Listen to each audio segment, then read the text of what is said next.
Opisyal na naglabas ng pahayag ang Star Magic tungkol sa pag-alis ng actress-vlogger na si Ivana Alawi sa Batang Quiapo, na pinabulaanan ang tsismis na tinanggal siya sa serye dahil sa kanyang attitude problem.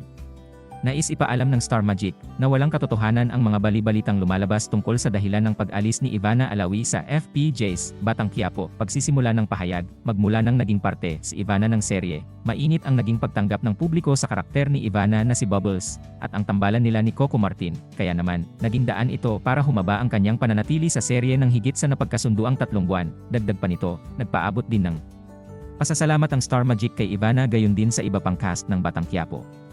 Nagpapasalamat kami sa dedikasyon, pagmamahal at masayang samahan na ipinamalas ni Ivana sa kanyang mga katrabaho, at sa pagbibigay serbisyo sa manonood. Lubos din ang pasasalamat namin kay Coco at sa lahat ng bumubuo ng Batang Quiapo sa oportunidad na ibinigay kay Ivana na maging bahagi ng nangungunang teleserye.